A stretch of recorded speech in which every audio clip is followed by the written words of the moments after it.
It's just loading. As is the way of Teams.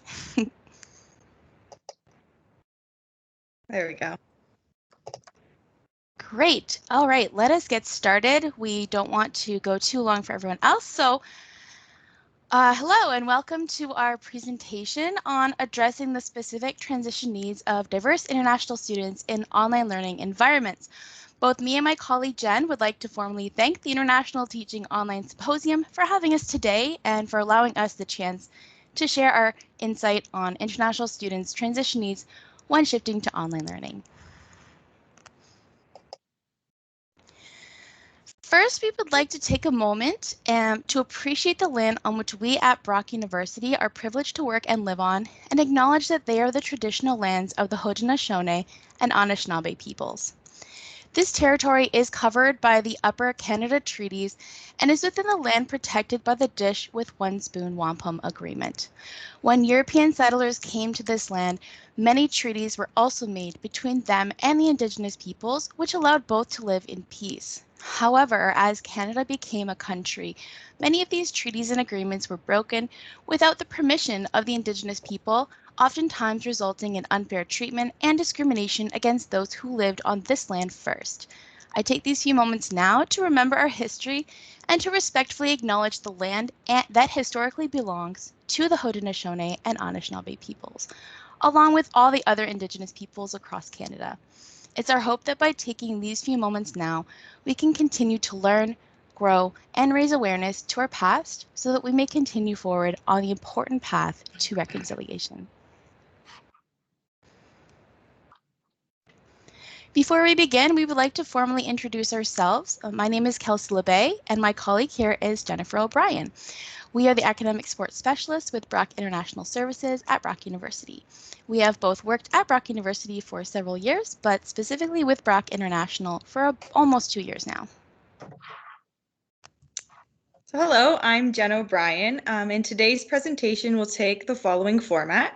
First, we're going to discuss transition changes and challenges that international students face when studying online, and then we're going to address the importance of the human element, beginning with a definition of the term and discussing how it relates to our services and the student response. It's important to first recognize the unique transition challenges that international students face when learning online.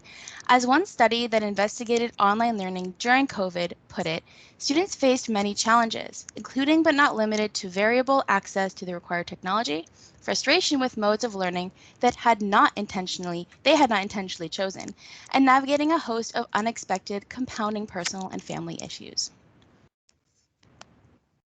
From literature and our own experience, we have found 4 main unique transition challenges for international students. First, not all populations have access to reliable internet, nor can all afford the cost of higher bandwidth levels. Second, time zone challenges have certainly been brought to light as courses have made scheduling decisions and students have had to adjust accordingly. Due to the sudden shift to online learning, this challenge seemed to hit many of our students a lot harder than they expected. Third, both feelings of isolation and lacking a sense of community became more and more prevalent as online learning continued. And lastly, it cannot be left unsaid that technological and linguistic literacy play a crucial role in online learning, and often students begin their studies with gaps, especially when it comes to technical terms and platform-specific skills. All in all, interacting with international students who have experienced these challenges has really brought to light the amplified barriers that already exist for them, and ultimately showed us how the transition to online may not have accounted for such challenges for international populations. In order to address some of these unique transition challenges that international students faced, we at Brock International Services made changes from what we offered students pre-COVID, expanding and often creating new services and resources. As a result of shifting to online, all of our workshops also moved to an online environment, in this case, Microsoft Teams.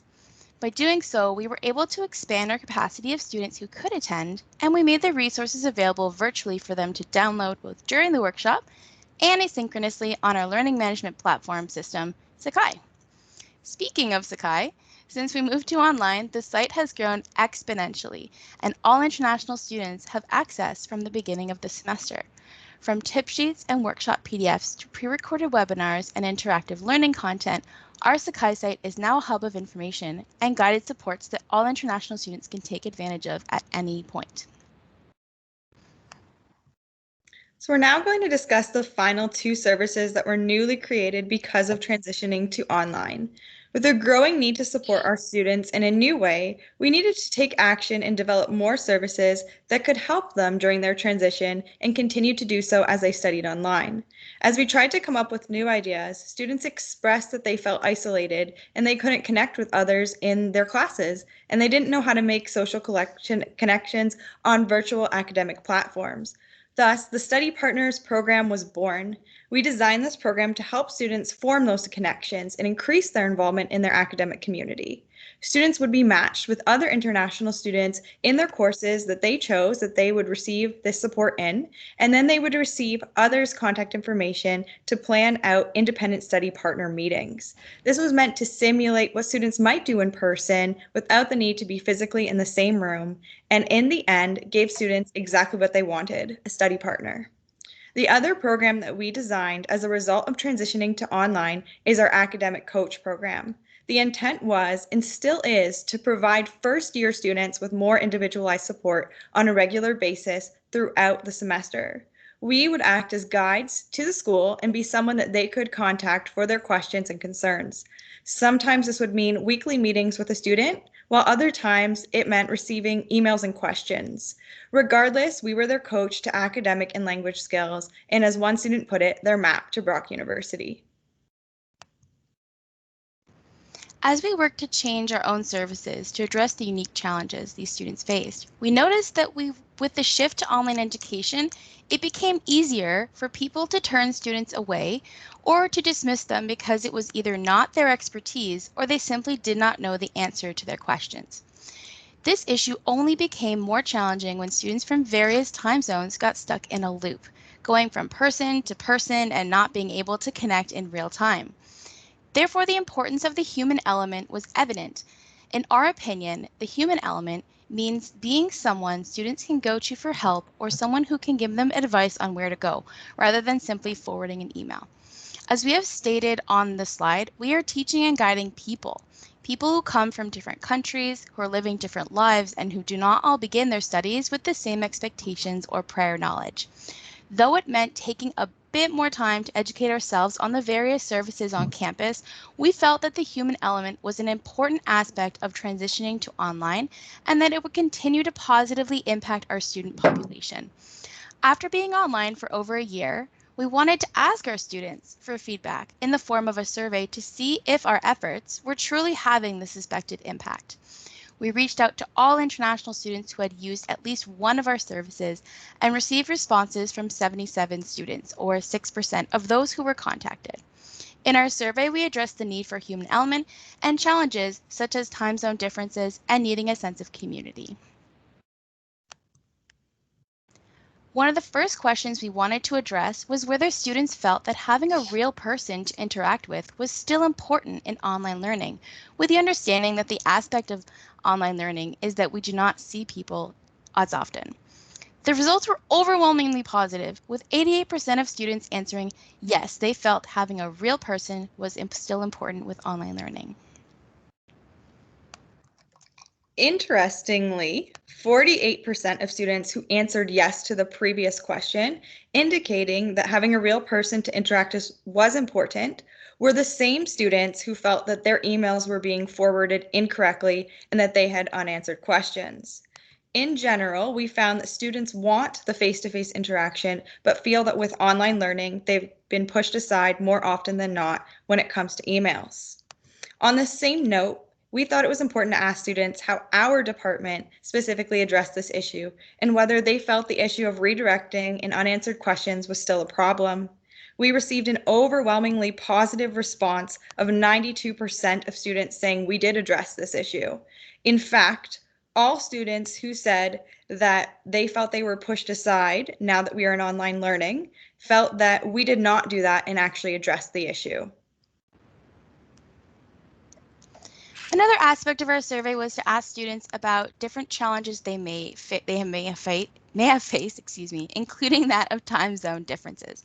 Specifically, we wanted to know how helpful students felt our services were in combating the time zone challenges they may have experienced. As you can see, across each of the different services we provided, at least 50% of the students responded with ratings of 4 and 5, with the combined range being 59 to 65%, depending on the specific service, of course. This demonstrates that the students felt that the adjustments to our services were overall helpful in combating time zone challenges, despite all the other challenges they faced with online. In alignment with our opening slide, another challenge international students identified during online studies was lacking a sense of community and opportunities to connect with others. As such, we wanted to know how helpful students felt our services were in combating feelings of isolation and lack of community. Drawing your attention to the results, we can see that across each of the different services we provided, at least 60% of the students responded with ratings of 4 and 5, with the range spanning from 60 to 66%, depending on the specific service type. This really demonstrates that students felt that the adjustments to our services were helpful in creating a sense of community and providing them with an opportunity to connect with others. Next, we wanted to drill down and identify what specific kinds of interactions students felt helped to create a greater sense of community online. As such, we asked students to rate how helpful each specific kind of interaction was in fostering a sense of community and connecting with others virtually. Whether it is asking check-in questions such as, how are you? Or how are your classes going at the beginning of an interaction, incorporating icebreakers into our activities, or providing students an opportunity to reflect on their goals and experiences, an overwhelmingly positive response was seen. In particular, students showed the most significant change from ratings 3 to 5 when we gave them the opportunity to ask questions at any time or gave them practice speaking and communicating with their peers. We also gained additional insights from students outside of our initial inquiry. First, we learned that more than half of the students felt that the amount of information they received before beginning their study was overwhelming. Furthermore, of these students, almost 90% of them felt that it would be helpful if this information was delivered gradually throughout a week. This tells us that it is important to spread out the information they receive. It gives them greater time to process the information and reach out to the appropriate parties regarding any concerns they may have. Ultimately, we found that spreading out information students receive can aid in a smoother transition to their academic study.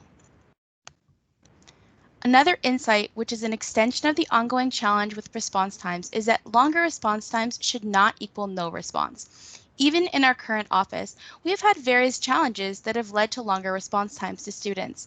However, despite that, our team has a process in place to combat this issue.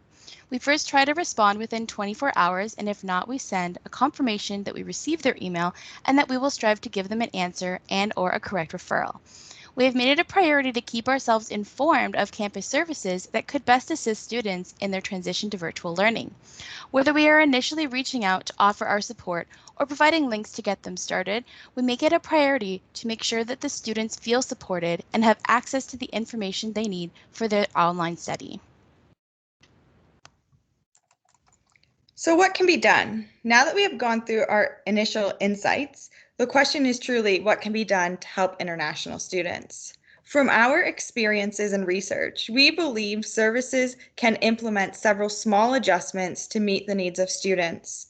First, adjusting the email response process, like we described in the previous slide, can make a huge difference in the eyes of students. Second, making sure that there are opportunities for students to stay engaged online with others and for them to contribute to the conversation.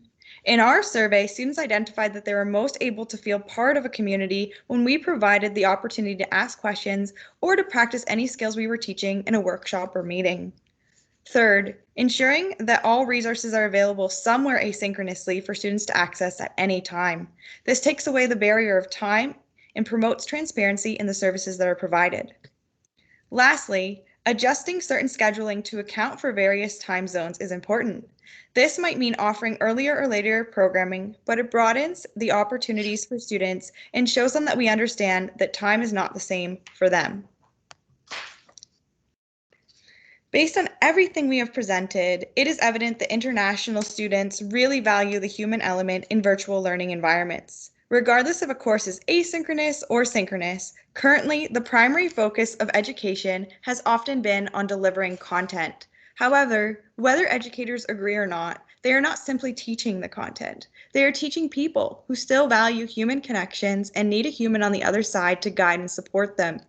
The human element can help combat some of the main challenges that international students are facing in the current online environment, including a lack of sense of community and feeling that they have been pushed aside or misdirected.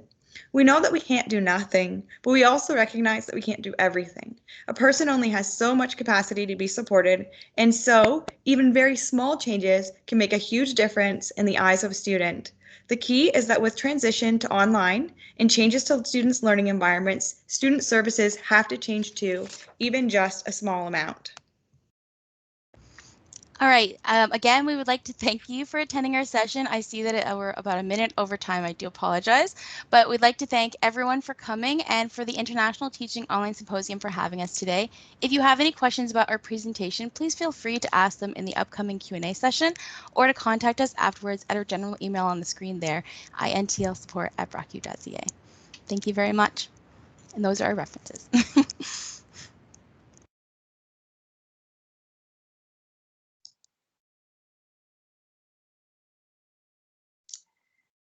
Hello, good afternoon, good evening, good morning to you. My name is Nicole Brown and I'm presenting today from the United Kingdom. So it's already late evening here. My topic today is going to be alone, online alone in a group, experiences of collaboration, co-construction and independent study in the online space. And a lot of the things that we have just heard are basically developed a little bit further in terms of the pedagogical elements of what our colleagues have just been presenting on. So in order to kind of, give you a bit of an overview, I'm going to be starting out with the context initially, and I'll be talking at first about the pedagogical approach that we usually take on our program. And then I will be explaining to you a little bit about the student voice and what students have been saying. And then the final part is focusing on the so what. So what does that mean, all of this? So in terms of the context, this particular sort of presentation is based on my work on the BA Education Studies program at the UCL Institute of Education, that's University College London. And basically the UCL IOE is quite institutionally quite heavily anchored in teacher education. So a lot of the work that we're doing is initial teacher training or professional development for teachers. So in terms of the kind of the work that we are doing pedagogically, we are quite heavily anchored in that educational background. The other thing that I should say is that this particular presentation focuses on the research methods module, which is within the BA Education Studies. I'm leading this module, and it's a research methods module about qualitative research, and it's heavily project-based and practical, as most research modules actually are. At the same time, I should say that this is a compulsory module, and in this academic year, I had 110 students on roll for that particular module. So, it's usually most of our research methods teaching anyway, but especially within the education studies, is very, very practical. And that brings me to the pedagogical approach. It doesn't really matter what we teach usually. Our teaching is generally very collaborative and very co-constructive. Collaborative in the sense that we often have 2 or 3 people in the room, because what happens is when I, as a lecturer, will lecture, actually my seminar tutors will be in the room and I use them. So although there'll be input sessions of 10, 15, 20 minutes, there will then be active tasks that students have to do.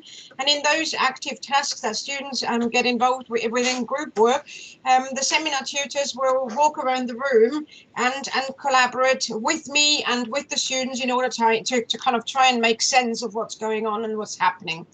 At the same time, it's very much about, all our learning is very much based on the idea that we don't ever learn on our own. We always learn together. So it's very co-constructive. In that sense, all of our teaching is active, experiential, experimental. So you couldn't be any more practical and hands-on. Even with 110 or 200 students in the room, we've got a cafe style layout. So our lecture hall isn't a traditional lecture hall. It is with tables and chairs around the tables. So group work is basically built into the whole facilities as we start. In that sense, it is really trying to kind of, build in that idea of the flipped classroom, which for us is nothing new. It's something that we've always done. The flipped classroom is this kind of new key term that everybody seems to be using, but it is basically just trying to say that the readings happen in students' independent learning, and in the lectures we are having active group work and participatory work. So what then happens when suddenly you have to change that, because you have to move into the online space? And as we've heard from in the previous presentation, there are certain kinds of things that are practical thoughts that we have to bear in mind, and practical things that we have to consider. So, for example, the time zone, that's something that was a big factor in our own work as well.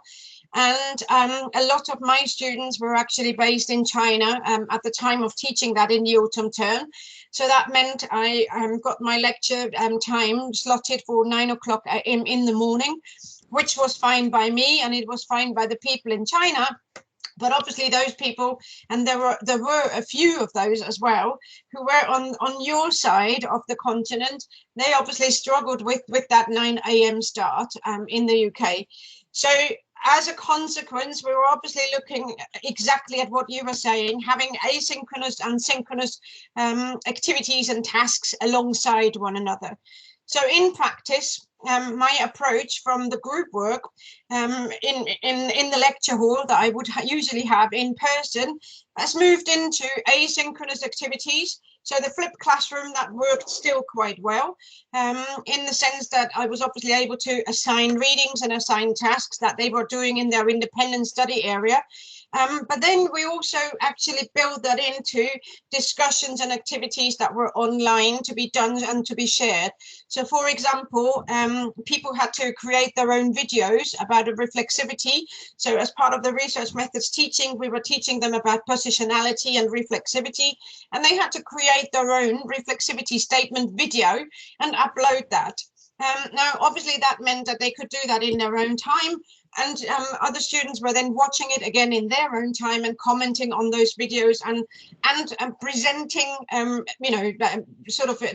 comments or ideas for how to make things better, how to improve the videos or the content.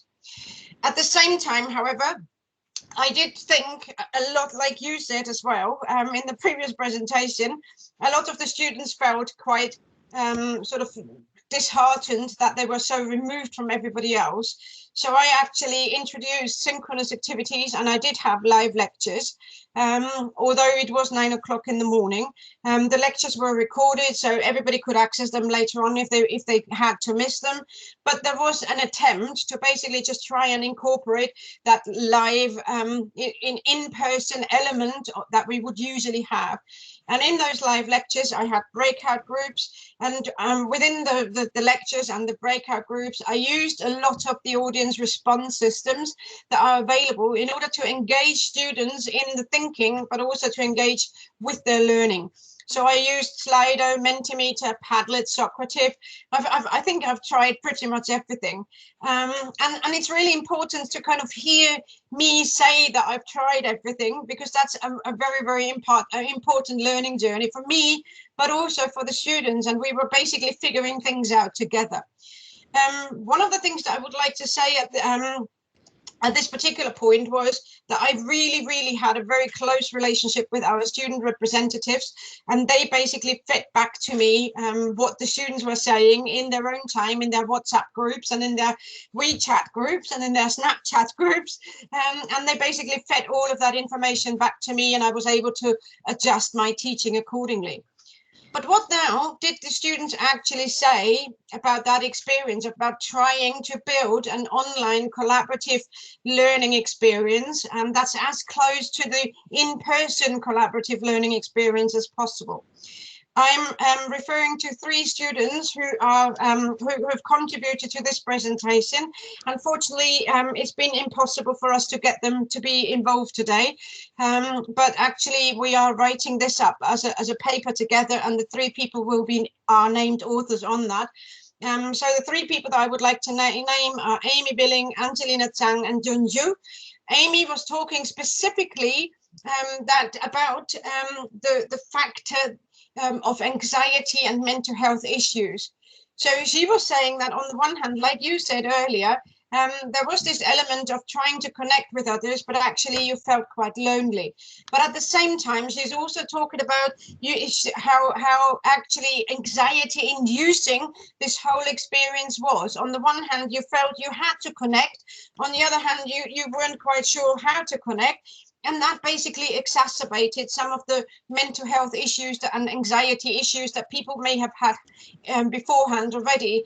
And also that's obviously on top of the experience of being anxious and worried about what's going on in the world with a pandemic, having to cope with the rigors of local lockdowns and restrictions.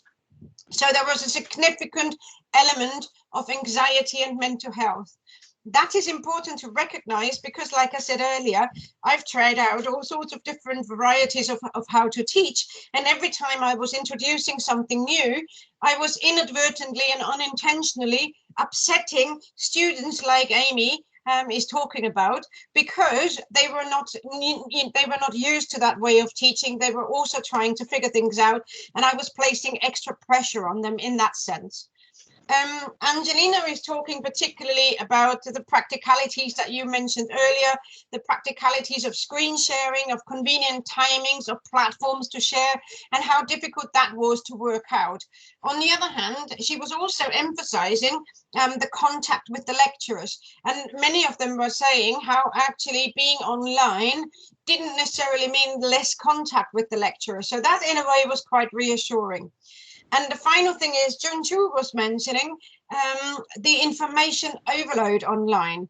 So on the one hand, he was still talking about, if you were doing things online, obviously I set tasks. I may have misjudged the time these tasks would take. For example, the video that I just talked about earlier. So that meant that a lot of them had to deal with extra sort of workload, but also they were trying to investigate and explore particular kinds of topics online, and they didn't feel that it was as contained as it usually would be when they are with us in the room. When they're with us in the room, they have got a more limited availability of resources, and we contain it a lot more. The tasks are set in such a way that we are saying to them, okay, we would like you to use XYZ to help you for this task.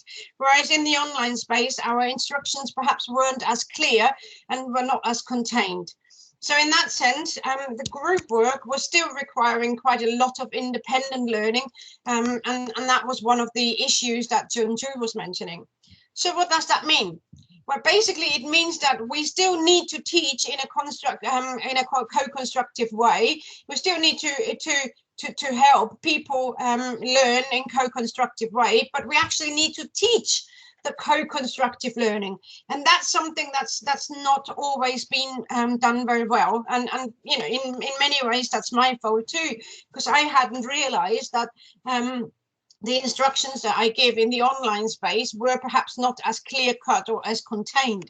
At the same time, as I said, there was a very close collaboration between me and the student representatives, which was absolutely crucial to how the work, especially with the audience response systems, would actually pan out.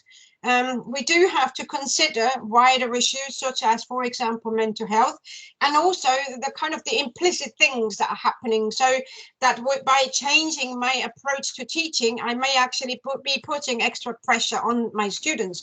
That's something that we probably haven't been as aware as much as I am now.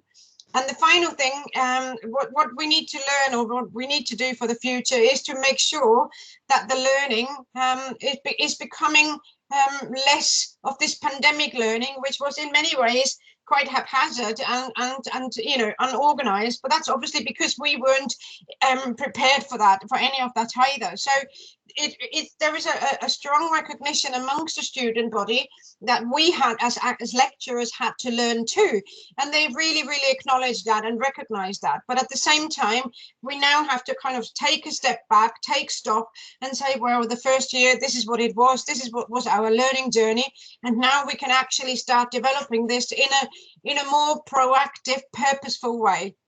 And I think that's really the important element of that learning, and of what it feels like to be in a group, but at the same time quite alone. So I would like to stop with that presentation here. Please do feel free to get in touch with me or follow me on Twitter. Yeah, I'm happy to answer any questions there may be.